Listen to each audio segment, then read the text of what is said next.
পরবর্তী যে নির্বাচন হয় ইউনিয়নে 97 সালে, তখন আওয়ামী লীগ সরকার ক্ষমতায় ছিল। সেই সময় পরিবার থেকে আমাকে আবার মনোনয়ন দেওয়া হয় এবং আমি বিপুল ভোটে ওই বয়সে ইউনিয়ন পরিষদের চেয়ারম্যান নির্বাচিত হয়েছিলাম। এবং সেখানে ছোট্ট একটি ইতিহাস আছে, সেটি হতে চেয়ারম্যান নির্বাচিত হতে গেলে 25 বছর বয়স লাগে। ভোটার লিস্টে আমার বয়স 25 ছিল। আমি সেই অনুযায়ী নির্বাচন মনোনয়নপত্র দাখিল করেছি, বৈধ হয়েছি, নির্বাচিত হয়েছি, কিন্তু আমার এসএসসি সার্টিফিকেট অনুযায়ী বয়স 2 বছর কম ছিল।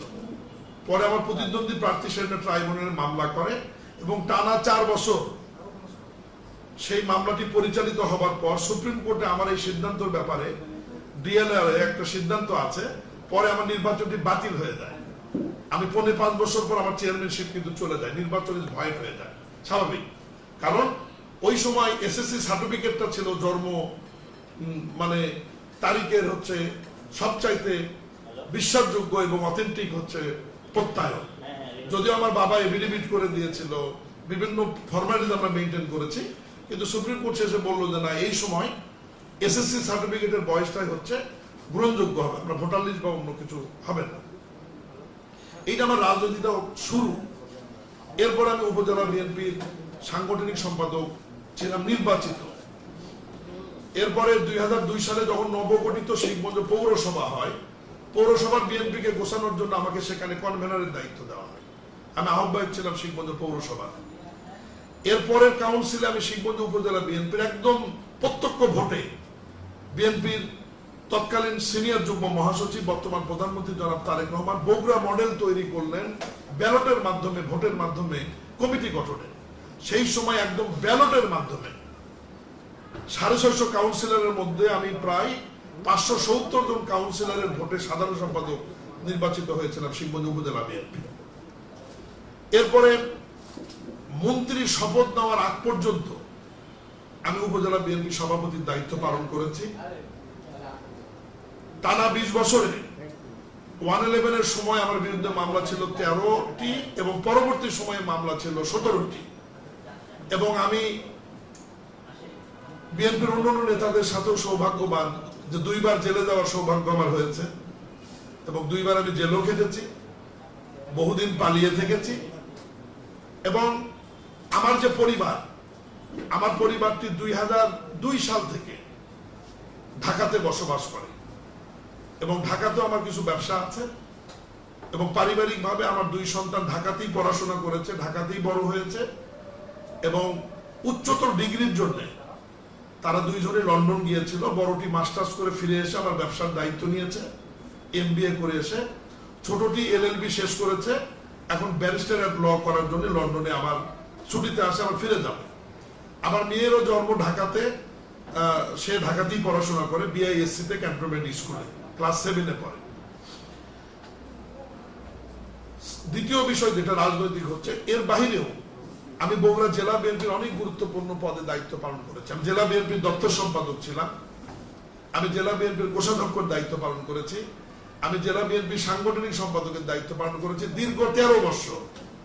এবং সর্বশেষ আমি জেলা বিএনপির সহসভাপতি হিসাবে নতুন যে কমিটি আছে, এই কমিটিতে আমাকে রাখা হয়েছে।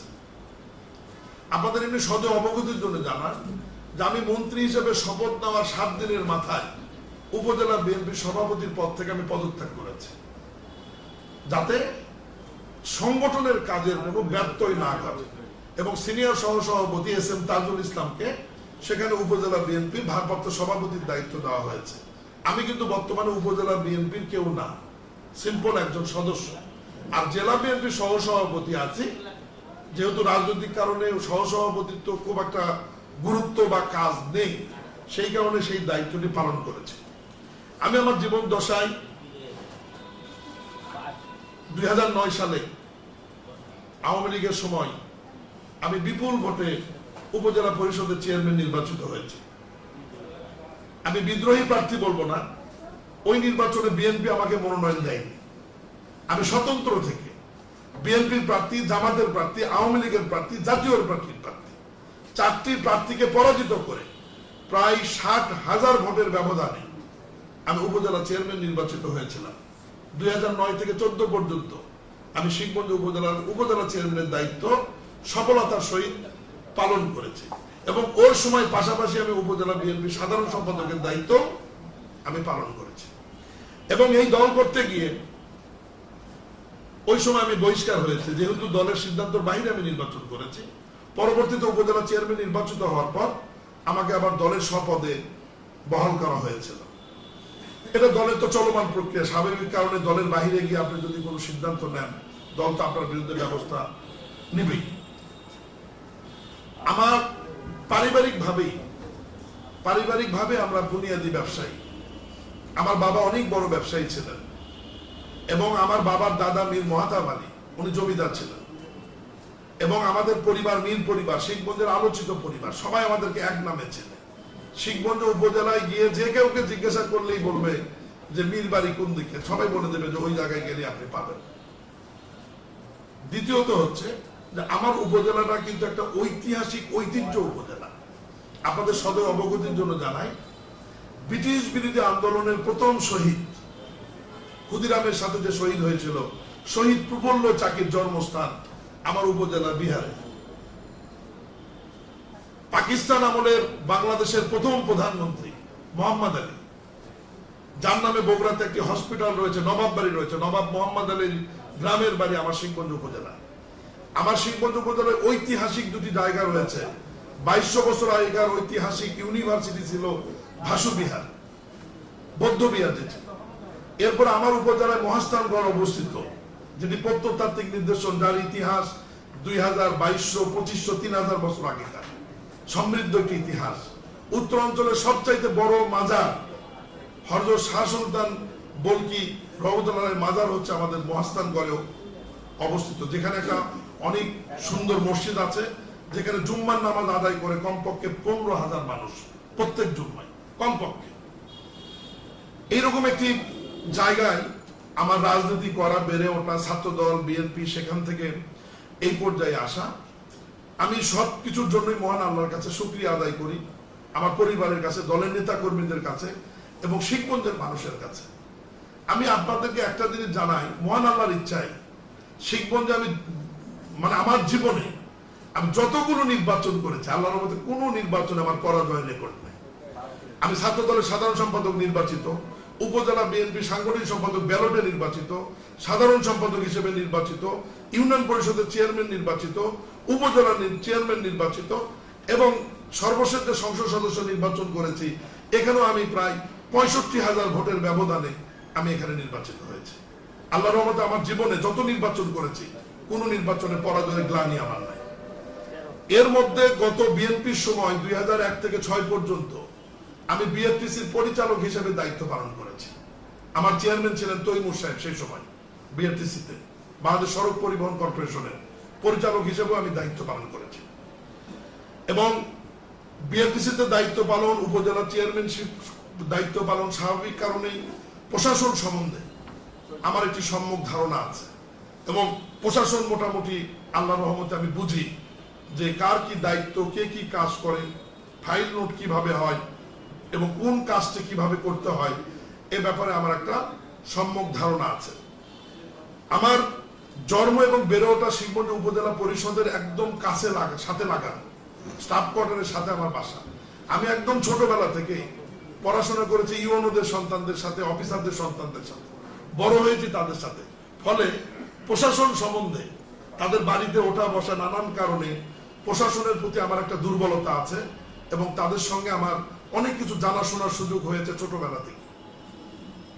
উন্নয়নের ব্যাপারে আমার একটা পাগলামো রয়েছে। আমি এলাকার উন্নয়ন ব্যাপারে অনেক চেষ্টা করি, কাজ করি দীর্ঘদিন যাবত। আপনারা জানেন যে এবার অনেক আলোচনা সমালোচনা হয়েছে। আমি প্রথম চেয়ারম্যান হওয়ার পরে আমার গ্রামে কিন্তু প্রাইমারি স্কুল করি আমার নাম 97 সালে, যেটি এখন সরকার। এরপরে 2001 সালে ওই আমার অঞ্চলে, প্রত্যন্ত অঞ্চলের গ্রামীণ মেয়েদের পড়াশোনা করবার কোনো জায়গা ছিল না। মানুষ 11-12 বছরের বাচ্চা মেয়ে বড় হলেই তাদেরকে আর স্কুলে পাঠাতো না।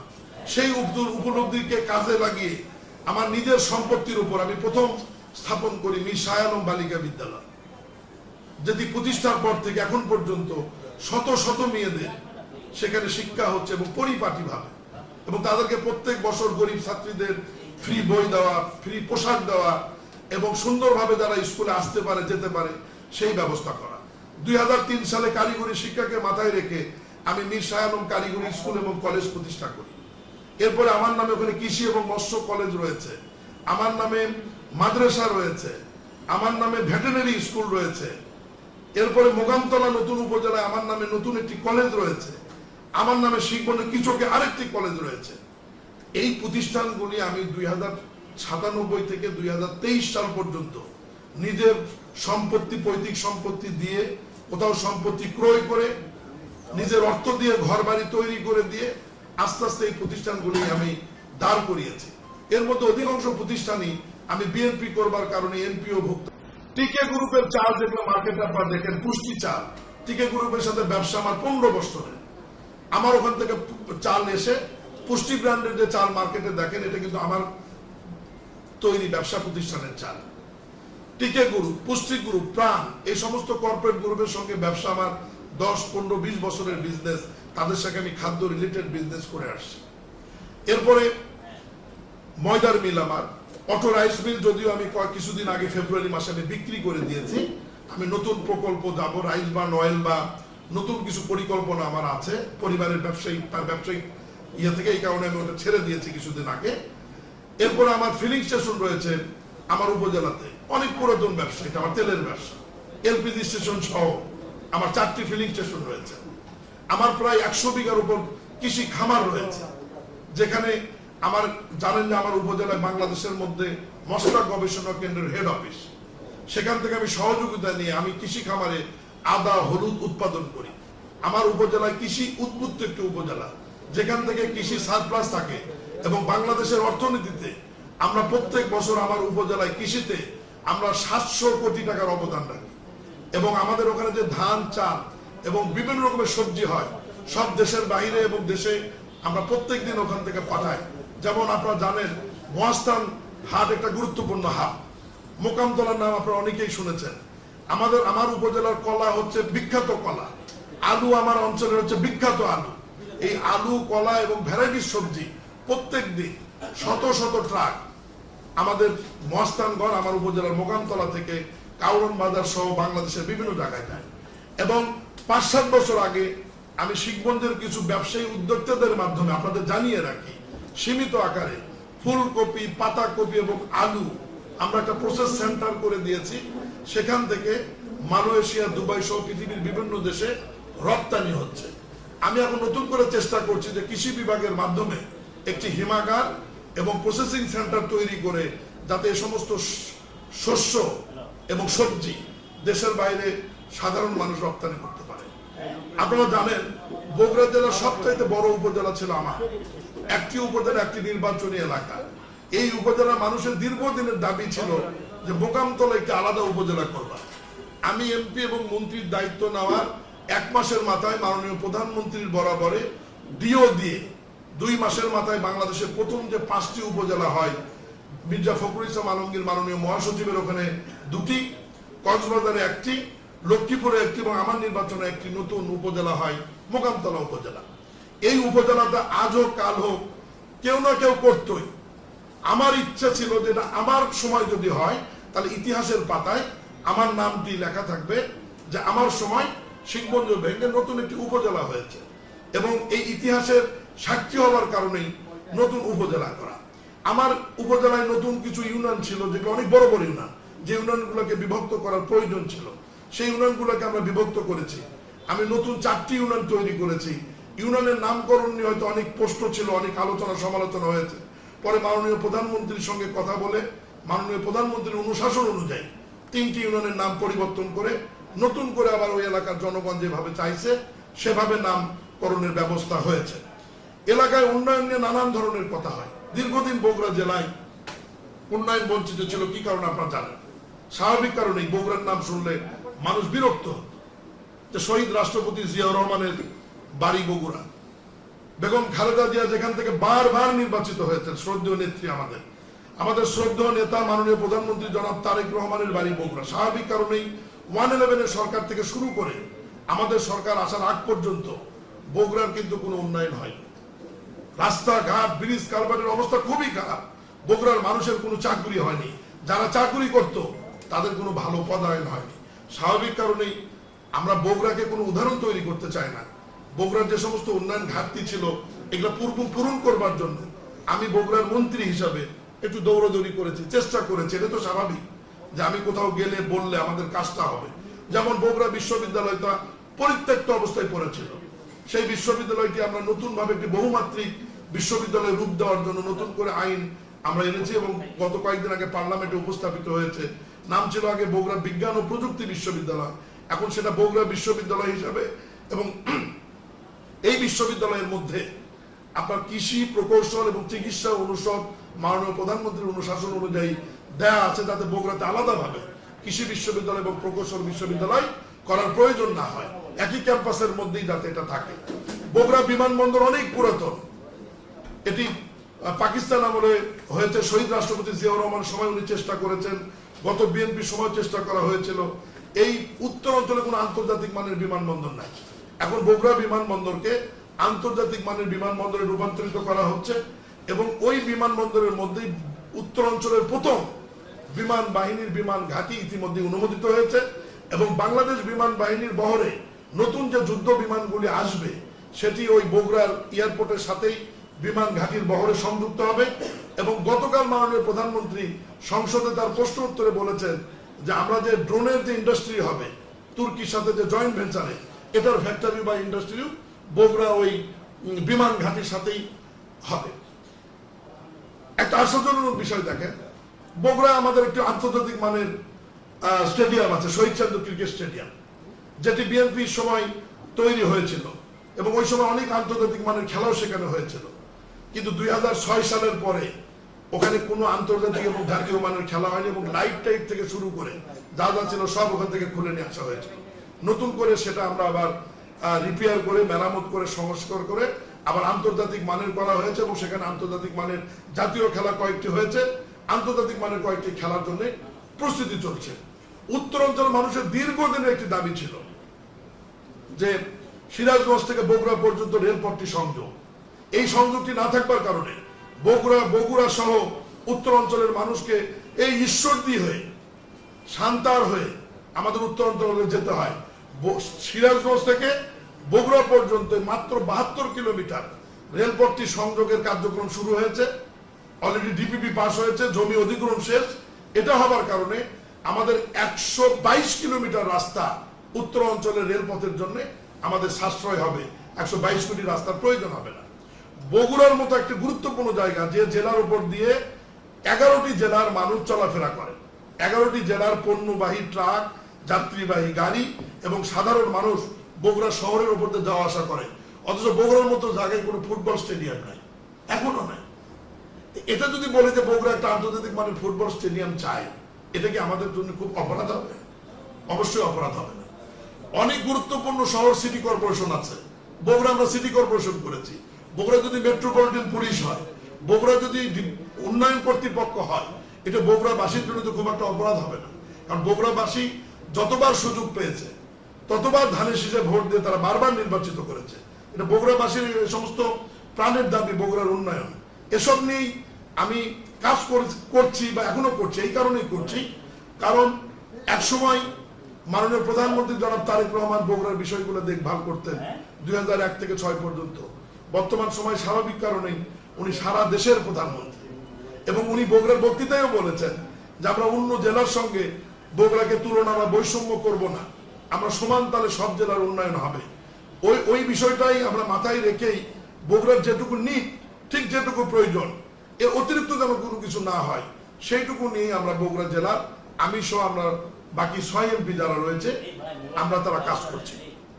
প্রিয় সাংবাদিক ভাইরা, আমি আসলে কথা ছিল যে আমার মন্ত্রণালয়ের বিষয়ে আপনাদের সাথে কথা বলবো, কিন্তু আপনাদের সঙ্গে যেহেতু আমার একটা ব্যক্তিগত সম্পর্ক তৈরি হচ্ছে, এই তৈরি হবার কারণে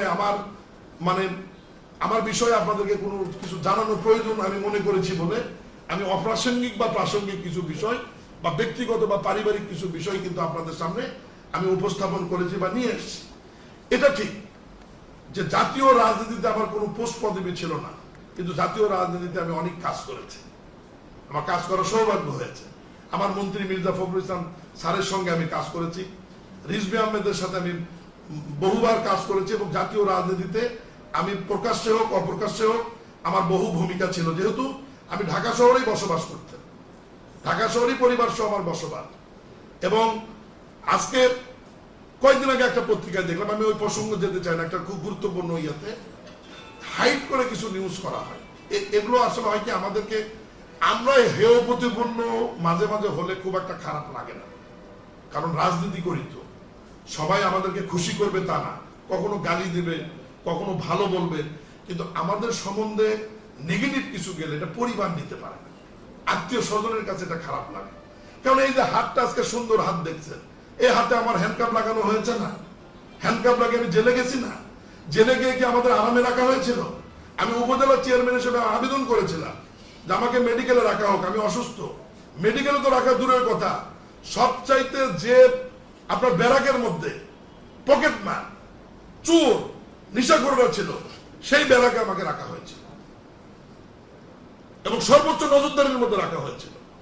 শীতের মধ্যে আমি একটা কম্বলের কাছে দুটো কম্বল চেয়েছিলাম, দেওয়া হয়নি। শোবার জন্য বালিশ দুটো চেয়েছিলাম, আমাকে দেওয়া হয়নি।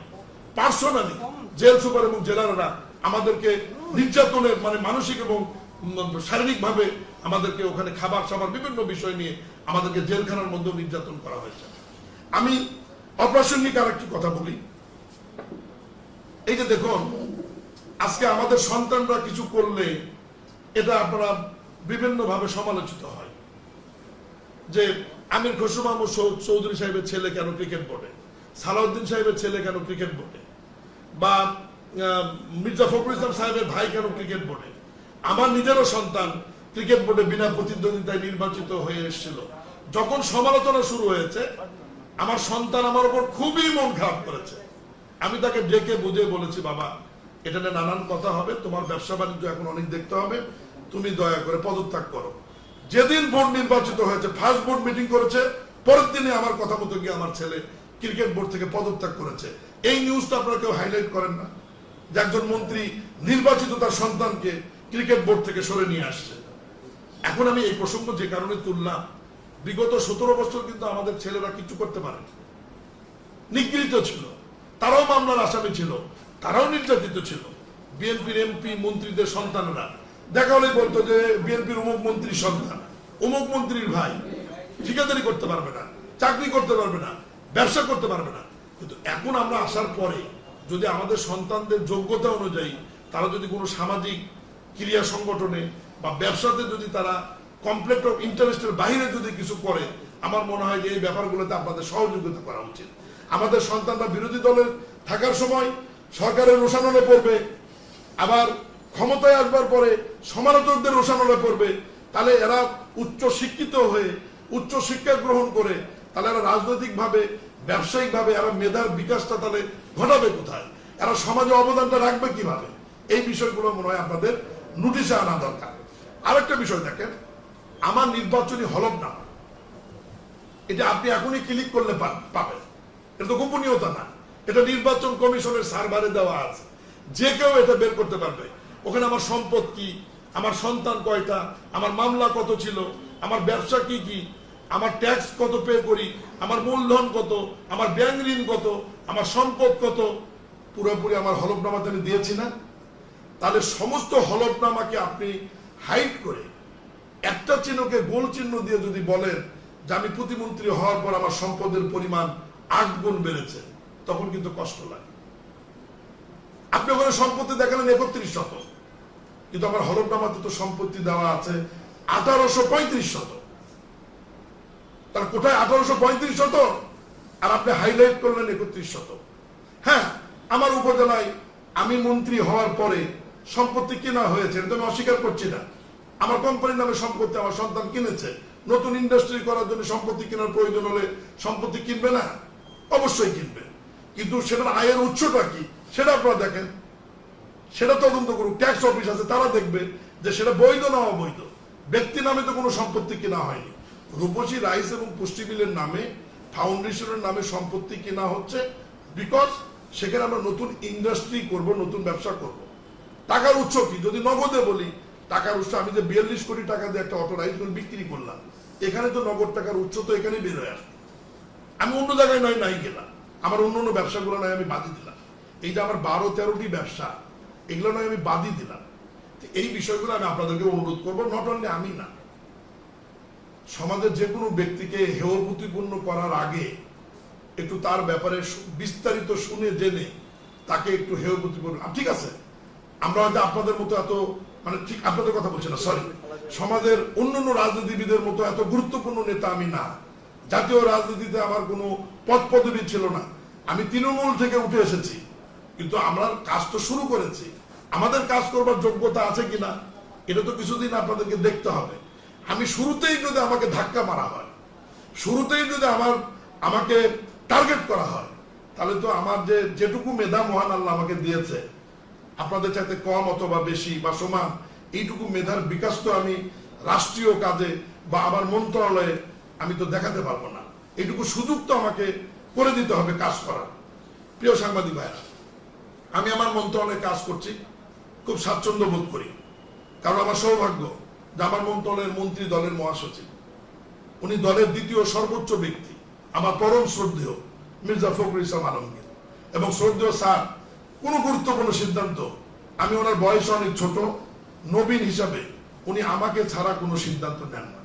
যে কোনো বিষয়ে উনি আমাকে ডাকেন অথবা খবর দেন, আমি গিয়ে ওনার কাছে বসলে উনি বলেন যে আমরা এটা এইভাবে করতে চাচ্ছি, আমরা এক সম্মিলিত ভাবেই পরিচালনা করছি। আর আমার নিরাপত্তার জায়গাটা হচ্ছে যে সর্বোচ্চ ফাইল শেষ জায়গা স্বাক্ষরের জায়গা হচ্ছে মাননীয় মন্ত্রী, আর উনি হচ্ছে মির্জা ফখরুল ইসলাম আলমগীর। তাহলে আমার নিরাপদ, আমার প্রোটেকশনের দেওয়ালটা তো এখানে আছে। আমি তো ফাইনাল অথরিটি না আমার মন্ত্রণালয়ে, আমার পরেও ফাইলটা তার কাছে যায়। যদি ওখানে কোনো অন্যায় থাকে, নেগেটিভ কিছু থাকে আমার স্বাক্ষরের পরে, তাহলে তো মাননীয় মন্ত্রী সেটা ফেরত দিতে পারবেন বা ওটা অ্যালাউ করবেন না। এই জন্য আমি মনে করি যে এই দিক থেকে আমি স্বাচ্ছন্দ্য বোধ করি এবং নিজেকে নিরাপদ মনে করি যে একজন সজ্জন ভদ্র মানুষ আমার মন্ত্রণালয়ের মন্ত্রী হিসেবে দায়িত্ব পালন করছেন। আপনার সময় সময় আসবেন যে কোনো বিষয়ে, তবে আমি আপনাদের কাছে অনুরোধ করবো যে মন্ত্রণালয় সংক্রান্ত ম্যাক্সিমাম বিষয়গুলো আপনার মাননীয় মন্ত্রী শ্রদ্ধেয় মির্জা ফখরুল ইসলাম আলমগীরের কাছ থেকে জানলে সবচেয়ে ভালো হবে। কারণ আমার কাছ থেকে সবসময় জানতে চাওয়া, হয়তো আমি বলবো আপনাদের সম্মানের খাতিরে, কিন্তু উনি মেসেজটা দিলে মন্ত্রণালয়ে এটা জাতির কাছে এবং সরকারের জন্য সবচাইতে সম্মানজনক হবে। কিছু কিছু নিউজ আসে, আমি মাঝখানে একটা সাক্ষাৎকারে বলেছি যে তারেক রহমানের বন্ধু মীর শাহ আলম দুর্নীতি করে, তারেক রহমানের বন্ধু মীর শাহ আলমের সম্পদ 8 গুণ বাড়লো। এই যে কথাগুলো, তারেক রহমান, শ্রদ্ধেয় তারেক রহমান বড় হয়েছে, পড়াশোনা করেছে ঢাকা শহরে। আমার জন্ম, আমার বেড়ে ওঠা, আমার পড়াশোনা বগুড়া এবং শিবগঞ্জে। ওনার সঙ্গে আমার রাজনৈতিক ভাবে সাক্ষাৎই হয়েছে 93-94 সালে। আমি ছাত্র দলের সেক্রেটারি হবার পরে যখন উনি বগুড়া যাওয়া আসা শুরু করল, কোনোভাবে আমি আপনাদের মাধ্যমে আবারও বিনয়ের সাথে অনুরোধ করি যে এই বিষয়টি কখনোই কেউ নোটিশে বা নজরে নিয়ে আসবেন না। কোনো কারণেই, কোনোভাবেই আমাদের শ্রদ্ধেয় নেতা মাননীয় প্রধানমন্ত্রী তারেক রহমানের আমি বন্ধু না। আমি বিএনপির সাধারণ একজন কর্মী এবং বিএনপির কর্মী হিসাবে আমার বিভিন্ন সময় জনপ্রতিনিধি নির্বাচিত হওয়া, বগুড়া জেলার দায়িত্ব পালন করবার কারণে, যেহেতু বগুড়া বাড়ি শ্রদ্ধেয় নেতা তারেক রহমানের, তার সাথে বহুবার আমার সাক্ষাৎ হয়েছে, দেখা হয়েছে। স্বাভাবিক কারণেই তিনি আমাদেরকে স্নেহ করেন এবং বিভিন্ন সময় পরামর্শ দেন। বগুড়ার মানুষ হিসেবে এইটুকু যোগাযোগ মাননীয় প্রধানমন্ত্রীর সঙ্গে আমার আছে, তিনি আমাকে চেনেন, ব্যক্তিগতভাবে জানেন, এইটুকুই তার সাথে আমার সম্পর্ক। কিন্তু অনুগ্রহ করবো, তার সাথে আমার বয়সের অনেক তারতম্য রয়েছে। সব মিলিয়ে এই যে মানুষের সামনে যদি উপস্থাপন করেন যে তারেক রহমানের বন্ধু মীর শাহ আলম এটা করলো, এই জিনিসটা আমি এবং আমার পরিবার বা সমাজের অন্য মানুষ নিশ্চয়ই ভালোভাবে নেবেন না। অনুগ্রহপূর্বক এই জিনিসটা থেকে, এই বিষয়টা থেকে আপনারা একটু দূরে আসবেন বা সবাইকে সজাগ করবেন, এইটুকু আমি অনুরোধ করছি। আমার মনে হয় কথায় কথা আজকে অনেক কথা বলে ফেলছি, তবে আপনাদের কাছে বিনয়ের সাথে আর একটা অনুরোধ করবো, এর মধ্যে কিছু কথা ভালো আছে, মন্দও আছে। আপনারা তো সব মেধাবী ট্যালেন্ট সাংবাদিক, কেউ কেউ আছে যে আগের কথা বাদ দিয়ে মাঝখান কাটকান রাখে, আবার শেষেরটা বাদ দেয়, ফলে হয়তো ওটা অ্যাটাকিং হয়ে যায় বা মনে হয় যে আমি আরো দোষারোপের মতো কিছু করে ফেলছি। দয়া করে এই জিনিসটা ভাই করবেন না। আমার কথা যেটুকু বলছি ওটা সম্পূর্ণটা শেষ করে মানুষকে শোনাবেন, আমার কোনো সমস্যা নাই। কিন্তু মাঝখানে এই যে ধরেন আমি যে কথাটা বললাম যে জনাব তারেক রহমান আমার বন্ধু না, না শব্দটা যদি কেটে দেন দিয়ে মিডিয়াতে ছেড়ে দেন, তাহলে কি হলো? মীর শাহ আলম আজকেই ঘোষণা দিল তারেক রহমান ওনার বন্ধু, না শব্দটা বাদ দিতে। এই ট্যালেন্ট, এই জ্ঞান, এই মেধা আপনাদের মধ্যে আছে। আরেকটা পরিচয় আমি দেইনি আপনাদের কাছে। আমি একসময় আপনাদের সহকর্মী ছিলাম। আমি ছাত্র দলের সাধারণ সম্পাদক থাকা অবস্থায় আমি শিখবন্ধু প্রেস ক্লাবে সাংবাদিকতা করেছি এবং শিখবন্ধু প্রেস ক্লাবের নির্বাচিত সাধারণ সম্পাদক ছিলাম, নির্বাচিত ইলেক্টেড সাধারণ সম্পাদক ছিলাম। এবং উত্তরাঞ্চল ফেডারেল সাংবাদিক পরিষদের তৈয়দুর রহমান মানিকের নাম অনেকেই শুনেছেন। উনি আওয়ামী লীগ করে মেয়র ছিল শিখবন্ধু পৌরসভার। ওই সময় উনি প্রেস ক্লাবের সভাপতি ছিলেন এবং আমি সাধারণ সম্পাদকের দায়িত্ব পালন করেছি দীর্ঘ 4-5 বছর। পরে চেয়ারম্যানের দায়িত্ব নেওয়ার পরে আমি আমার পেশা থেকে রিজাইন দিয়ে সরে এসেছি, কারণ তখন ওটা আবার কনফ্লিক্ট অফ ইন্টারেস্ট হবে। কারণ ইউনিয়নের চেয়ারম্যান আবার সাংবাদিক, দুটো একসঙ্গে থাকা যায় না। তো এই কারণে আপনাদের কোনো এক সময়ে সহকর্মী হিসাবে আপনাদের কাছ থেকে তো আমি সহযোগিতা চাইতেই পারি, এই অধিকার তো আমার আছে আপনাদের কাছে। আর দ্বিতীয়ত, সভাপতি মহোদয় যেটা বলেছে যে আপনাদের কল্যাণ ফান্ডের বিষয়ে, আমার ব্যবসা প্রতিষ্ঠান থেকে একটি সামাজিক খাত রয়েছে, যেটা আমি গোপনে বহু ছাত্রছাত্রীদের মেডিকেল পড়ার ব্যাপারে আমি সহায়তা করি, গোপনে বুয়েটে পড়ার ব্যাপারে সহায়তা করি, ইউনিভার্সিটির ভর্তির ব্যাপারে সহযোগিতা করি, আমি চিকিৎসার ব্যাপারে সহায়তা করি। এবং আমার উপজেলার সাংবাদিকদের আপনি জিজ্ঞাসা করবেন যে তাদের যে কোনো বিষয়ে তাদের জন্য আলাদা একটা ঘোষণায় দেওয়া আছে, তাদের চিকিৎসা বিভিন্ন বিষয়ে, তারপর তাদের সন্তানের বিয়েটা, এই ব্যাপারে আমি সহায়তা করি। আমার ওই সামাজিক ফান্ড থেকে আপনাদের কল্যাণ তহবিলে আমি রেকর্ডেড করব না, আমি ঘোষণা দেব না, আমি অ্যাকাউন্টে টাকা জমা দেব এবং যেটা জমা দেব এইটুকু বলতে চাই যে কল্যাণ তহবিল হেলদি হবে এবং আপনারা খুশি হবেন ইনশাআল্লাহ। শেষ কথা হচ্ছে যে আমার সমসাময়িক কালে আলোচনা এবং সমালোচনাতে আমি কিন্তু খুব একটা অসন্তুষ্ট না। এই কারণেই অনেকে আমার চিন্তা না যে মীর শাহ আলম কি। যে কারণেই হোক, অন্তত পক্ষে দেশবাসী, মানুষ আলোচনা এবং সমালোচনার মাধ্যমে আমাকে চিনেছে। তবে ভালো দিকটা মানুষ অবশ্যই পরবর্তীতে জানতে পারবে। তবে আমি এইটুকু বলি, আপনারা সাংবাদিক পেশায় আসেন, আপনারা যদি কাউকে ধরতে চান আমাদের মতো রাজনীতিবিদদের, আমাদের তো কম বেশি ভুল ত্রুটি আছে, বিরুদ্ধে নিউজ করা কিন্তু কোনো ব্যাপার না, করা যাবে। আর আমাদের দেশের মানুষের ভালো নিউজ অবশ্য কেউ দেখেও না। যদি আপনি নিউজ করেন, আমি সাংবাদিকতা করেছি তো এই কারণে বলছি যে মহাস্থান থেকে শিখবন্ধু রাস্তা খাই খন্দকে ভরা, অবহেলিত রাস্তা, মানুষ এটা সুন্দরভাবে পড়বে, তাই নাকি? দেখি ওই নিউজটা আবার 2 দিন যদি পড়েন যে 50 লক্ষ টাকায় সুন্দর রাস্তার নির্মাণ, হ্যাঁ এটা তো দায়িত্ব করবেই, এটা কিন্তু মানুষ করবে না। তো যাই হোক, আমি আপনাদের কাছ থেকে আমার মন্ত্রণালয়ের দায়িত্ব পালনের ব্যাপারে এবং রাজনৈতিকভাবে, সামাজিকভাবে বিনয়ের সাথে আপনাদের কাছে আমি সহযোগিতা চাই। যে আমার চলার পথে যদি কোনো ভুল ত্রুটি হওয়ার সম্ভাবনা, মানুষ তো ভুল ত্রুটির ঊর্ধ্বে না, আপনার যদি কারো নজরে আসে, আপনারা আমার সাথে যোগাযোগ করে বলবেন যে এই জায়গায় কোথাও আপনার ব্যাপারে নেগেটিভ শুনলাম বা একটা ভুল মনে হয় হলো, আপনি এই বিষয়টা একটু সংশোধন করলে আমরা খুশি হব। তাহলে এই বিষয়টা একটু আপনারা দয়া করে আমার নোটিশে আনবেন। অবশ্যই সংশোধন হয়ে চলার চেষ্টা করব। গত অর্থ বছর শেষ হয়ে গেছে, নতুন অর্থ বছরে আমাদের মন্ত্রণালয়ের বাজেট আছে। এই বছরেই স্থানীয় সরকারের নির্বাচনগুলি হবে। আপনারা ইতিমধ্যে এই খবর নিজেরাও পরিবেশন করেছেন, বহুবার করেছেন। এবং এই বাজেটেও স্থানীয় সরকারের 5টি স্তরে নির্বাচন পরিচালনার জন্য এই বাজেটেও টাকা রাখা আছে। এবং প্রাথমিকভাবে নির্বাচন কমিশনও স্থানীয় সরকার নির্বাচনগুলোর জন্য প্রাথমিক প্রস্তুতি যেটি তারা শুরু করেছেন, সিটি কর্পোরেশন, উপজেলা, পৌরসভা, জেলা পরিষদ, ইউনিয়ন, এই নির্বাচনগুলো করবার জন্য তারাও প্রাথমিক যে প্রস্তুতি তারাও শুরু করেছে। সব মিলিয়ে এই বছরটি সরকারের যেমন এই বড় একটি বাজেট বাস্তবায়নও যেমন একটা চ্যালেঞ্জ হবে, আমাদের সামনে নির্বাচনগুলো আসবে, এখানেও নির্বাচন অবাধ, সুষ্ঠু, নিরপেক্ষ এবং মানুষের কাছে গ্রহণযোগ্য করবার জন্য সরকারের জন্য একটা চ্যালেঞ্জ রয়েছে। সব চ্যালেঞ্জ যাতে মহান আল্লাহর ইচ্ছায়, মহান আল্লাহর দয়ায়, আপনাদের সহযোগিতায় যাতে এগিয়ে নিতে পারি, এইটুকু আপনাদের কাছে দোয়া চেয়ে, আশা করে, আপনাদের সহযোগিতা চেয়ে, আর কৃতজ্ঞ বর্ষে আবদ্ধ হয়ে থাকবো সারা জীবন যে আপনারা আমার এই ক্রাইসিসের সময় আপনাদের এই প্রতিষ্ঠানে আমাকে ডেকে নিয়ে এসে এতগুলো কথা বলার সুযোগ দিয়েছেন। এবং আরো কৃতজ্ঞতা জানাই যে আপনাদের মতো গুণী মেধাবী ট্যালেন্ট সাংবাদিকেরা, আমার মতো তৃণমূল থেকে উঠে আসা একজন সাধারণ বিএনপির কর্মী এতক্ষণ ধরে মনোযোগ দিয়ে আমার কথা শুনবার জন্য ধন্যবাদ এবং কৃতজ্ঞতা জানিয়ে আমার কথা বলা শেষ করছি। ভালো থাকবেন সবাই, সবার সুস্থতা এবং দীর্ঘায়ু কামনা করছি। আসসালামু আলাইকুম রহমতুল্লাহ। ধন্যবাদ মাননীয় প্রতিমন্ত্রী। বুদ্ধিমানের জন্য ইশারাই যথেষ্ট। আসলে উনি যে সাংবাদিক ছিলেন এটা আমিও জানতাম না, আমার ধারণা আমরা অনেকেই জানতাম না, এবং উনি বুঝতে পারছেন যে এই মুহূর্তে এই সময়ে কি ধরনের প্রশ্ন তার কাছে আসতে পারে। সেই প্রশ্নগুলোর উত্তর অলরেডি তার বক্তব্যে আমরা সবাই পেয়ে গেছি। এই জন্য আগে যারা প্রশ্ন করতে চেয়েছিলেন তারা অনেকেই বলছেন যে আমাদের উত্তর পেয়ে গেছি, অনেকেই ইশারা দিয়ে জানিয়েছেন। আর আমাদের 12টার সময় আইন মন্ত্রণালয়ের প্রোগ্রাম থাকার কারণে আমরা আজকে প্রশ্ন উত্তর দিচ্ছি না। এই পর্যায়ে অনুষ্ঠান শেষ করবেন আমাদের সম্মানিত সভাপতি জনাব মাসুদুল হক সমাপনী বক্তব্যের মাধ্যমে। সম্মানিত সদস্যবৃন্দ, 12টার একটি প্রোগ্রাম আছে।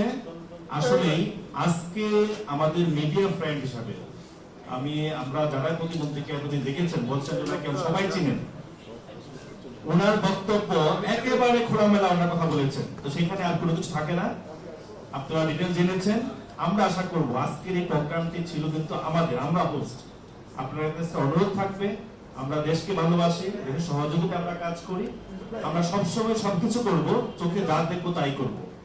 যেহেতু আজকে আমরা হোস্ট ছিলাম, আমরা সবসময় ওনার কাছে যা প্রশ্ন করি, আজকে আমরা এখানে ওনাকে নিয়ে আসছি, আমরা এতটুকু সম্মান ওনাকে দিব। আমরা ওনাকে সম্মানের সঙ্গে এখান থেকে আমরা বিদায় দিচ্ছি। এবং এর আগে আপনাদের বলতে চাই আজকে লাঞ্চের ব্যবস্থা আছে, এটিও মাননীয় প্রতিমন্ত্রী সুযোগে হয়েছে। কারণ আপনারা আগেই জানেন যে আমরা চাওয়া বা না চাওয়া না একটি সংগঠন কারো সহযোগিতায় চলে, এটি বাস্তবতা। আবার এটাও বাস্তবতা কোন নিউজ তথ্য কাউকে না জিজ্ঞাসা করে করা হয়, এটি মানে তার স্বাধীনতা আমাদের দেওয়া আছে, তবে সেভাবে কাজ করব। শুধু আমরা এইটুকু বলে শেষ করবো যে মাননীয় প্রতিমন্ত্রী মহোদয়ের যে প্ল্যান, উনি যে পরিকল্পনা, উনি যে ওনার কথাগুলো বলেছেন, আমরা যতটুকু পারি আমাদের দিক থেকে সহযোগিতা করব। এই বলে আজকের যে আমাদের বিএসএফ সংলাপ আমরা সমাপ্ত ঘোষণা করছি। সবাই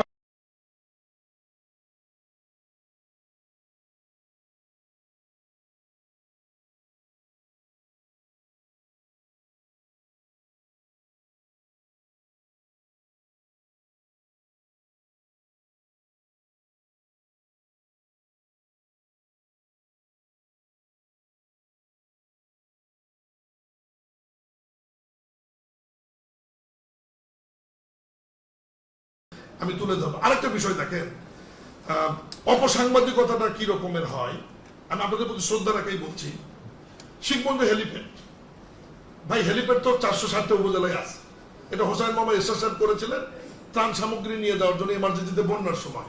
ওই হেলিপ্যাডটি শিখবন্ধের আমি নতুন করে সংস্কার করে হেলিকপ্টার নামার মতো পরিবেশ করেছি। এক সাংবাদিক নিউজ করলো যে মি শাহ আলম ব্যক্তিগতভাবে ব্যবহারের জন্য এই হেলিপ্যাডটি পুনর্নির্মাণ করলেন। আচ্ছা, আমি যদি ব্যক্তিগতভাবে ব্যবহারের জন্য করি, গতকাল সেনাপ্রধান কিন্তু ওই হেলিপ্যাডে গিয়ে নামছে, এবং ওখানে যে বর্ষাকালীন মহড়া হচ্ছে আমার উপজেলায় সেটি উনি পর্যবেক্ষণ করছেন, এবং উনি ওনাকে আলাদাভাবে ধন্যবাদ দিয়ে আসছেন যে আমি তো অনেক উপজেলায় যেতে চাই, যে আপনাদেরকে ধন্যবাদ যে এখানে হেলিপ্যাডটা আপনার সংস্কার করে হেলিকপ্টার নামার জন্য সে সরকারি জায়গায় হচ্ছে। আর কোনো কারণে এমার্জেন্সি হলে তো আমিও যেতে পারি, ত্রাণ সামগ্রীও যেতে পারে, বা আমার এলাকার কোনো রুগী যদি গুরুতর অসুস্থ হয় যাকে হেলিকপ্টার অ্যাম্বুলেন্সে হয়তো ঢাকায় নিয়ে আসা লাগতে পারে, তারাও তো এই সুবিধাটা পাবে। আর স্থাপনাটা সরকারি টাকায় হয়েছে। এখানে উপস্থাপন করা হলো যে উনি এতই পাওয়ারফুল যে উনি শিখবন্ধু হেলিকপ্টারে যাবেন বলে নতুন করে একটি হেলিপ্যাড নির্মাণ করা হয়েছে। মানুষ এটা বিশ্বাস করলো যে ঠিকই তো, সমসাময়িককালে ওনার সম্বন্ধে যা শুনছি তাতে মনে হয় বিষয়টা সঠিক। আসলে বিষয়টা তো সঠিক না। 2 দিন পর শিখবন্ধু একটা সুন্দর শিশু পার্ক নির্মাণ হবে, নিশ্চয়ই মানুষ বলবে না যে ওনার নাতিরা এই শিশু পার্কে খেলাধুলা করবে এই জন্য উনি বানিয়েছে, কারণ আমার পরিবার তো ভাই ঢাকায় থাকে। এই জিনিসগুলো আমি যা করছি, আমি আবারও আপনাদেরকে বিনয়ের সাথে বলি, আমি একটা উন্নয়ন পাগল মানুষ। আমি উন্নয়নে খুব চিন্তা করি, কাজ করি, এবং এটা এই কারণেই করি, আমি ছোটবেলায় স্কাউট করেছি। স্কাউটের একটা থিম আছে যে পৃথিবীকে তুমি যেমনটি পেয়েছো তার চেয়ে একটু সুন্দর করে তুমি মৃত্যুবরণ করো, এটাই তোমার দায়িত্ব। আমার ওটা হৃদয়ের ভিতর গাথা আছে।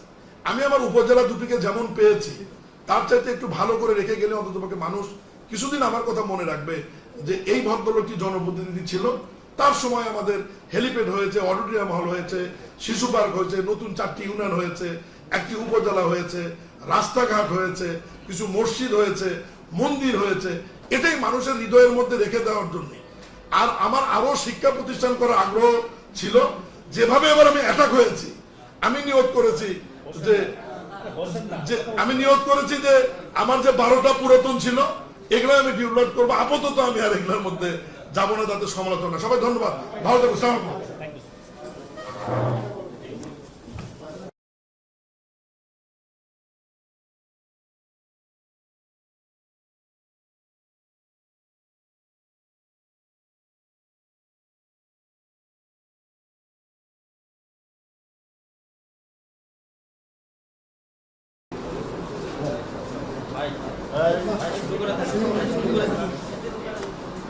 অনলাইন রেডিও তাদের নিয়ে হচ্ছে বাংলাদেশ প্রতিমন্ত্রী মহোদয়কে নিয়ে আমরা এবং আমাদের সরকারের পক্ষে যেমন কাজ করেন, আমরা মিডিয়া যারা আছি আমরা দেশের সাথে কাজ করি, একসাথে মিলে কাজ করি আসছেন।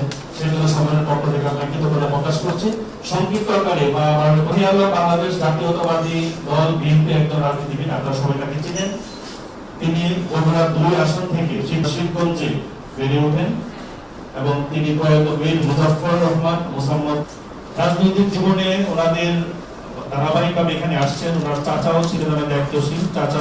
শিক্ষা জীবনে উনি জানেন যে উনি হচ্ছেন শিবগঞ্জে পড়াশোনা করেছেন এবং বগুড়া শিবগঞ্জ গিয়েছেন। উনি 1997 সালে ওনার যে রাজনৈতিক জীবন শুরু আমি বলছি করেছেন আমাদের বড় ভাইরা। এখন বিভিন্ন পত্রিকা অফিসের কেউ এডিটর, কেউ নির্বাহী সম্পাদক, কেউ সিটি এডিটর, কেউ চিফ রিপোর্টার, সকলকে নিয়ে 2 বছর পর পর এখন ইলেকশন হয়, নির্বাচন হয়, একদম ফেয়ার ইলেকশন হয়। এই সরকার রাজনৈতিক সংগঠনটা তৈরি হয়েছে। এখানে ফুললি পেশাদারিত সংগঠন, এখানে কোনো বিজনেস বা আমাদের লাভজনক পেশার খাতিরে আমরা ঐক্যবদ্ধ একটি প্রতিষ্ঠান হিসাবে আমরা এখানে সংগঠন করেছি। আপনি মাননীয় মন্ত্রী মহোদয় প্রতিমন্ত্রী মহোদয় অবগত জায়গাটাও দেখছেন, যেটা আমরা অনেক সংগঠন ভিত্তিক সংগঠন আছে, অনেকের অফিস আছে, বিভিন্নভাবে তাদের অবস্থান আছে, কিন্তু আমাদের অবস্থানটা সংগঠনে আমরা আপনি জানেন নির্বাচিত সংগঠন 2 বছর আমরা কি করলাম, কি আসলো, কত টাকা আসলো, অডিট হয় এবং আমাদের নিজেদের আমাদের অর্থনৈতিক সচ্ছলতার স্বার্থেই প্রত্যেকটা অনলাইন নিউজ এজেন্সি পত্রিকা মিলিয়ে আমাদের সংগঠন 2 বছর পর পর আমরা প্রয়োজন আমাদের গঠনতন্ত্র অনুযায়ী আমরা সদস্যপদ দিয়ে থাকি। সংগঠনকে সহযোগিতা করবেন এই প্রত্যাশা রেখেই আমি আপনার কাছে মাইক হস্তান্তর করছি। এরপর আমাদের এই আজকের যে সরকার পল্লী উন্নয়ন ও সমবায় মন্ত্রণালয়ের জনাব মীর শাহে আলম এমপি মহোদয়কে তার কর্তৃক আয়োজিত আজকের এই সবার সম্মানিত সভাপতি, অ্যাসোসিয়েশনের সভাপতিরা এবং এই 168 জনের মধ্যে যারা অনুপস্থিত রয়েছেন, আপনাদের মাধ্যমে সবার প্রতি আমার আন্তরিক শুভেচ্ছা এবং সালাম। এবং টানা 4 বছর সেই মামলাটি পরিচালিত হবার পর সুপ্রিম কোর্টে আমার এই সিদ্ধান্তের ব্যাপারে ডিএলআর একটা সিদ্ধান্ত আছে, পরে আমার নির্বাচনটি বাতিল হয়ে যায়। সবচাইতে বিশ্বাসযোগ্য এবং অথেন্টিক হচ্ছে বিভিন্ন ফরম্যালিটি আমরা মেইনটেইন করেছি, কিন্তু সুপ্রিম হচ্ছে গ্রহণযোগ্য হবে, আমরা ভোটার লিস্ট বা অন্য কিছু হবে। 2 সালে যখন নবগঠিত শিবগঞ্জ পৌরসভা হয়, পৌরসভার বিএনপিকে গোছানোর জন্য আপনি করলেন ব্যালটের মাধ্যমে, ভোটের মাধ্যমে কমিটি গঠনে। সেই সময় একদম ব্যালটের মাধ্যমে 650 কাউন্সিলরের মধ্যে আমি প্রায় 570 জন কাউন্সিলরের ভোটে সাধারণ সম্পাদক নির্বাচিত হয়েছিলাম শিবগঞ্জ উপজেলা বিএনপি। এরপরে মন্ত্রী শপথ নেওয়ার আগ পর্যন্ত আমি উপজেলা বিএনপি সভাপতির দায়িত্ব পালন করেছি।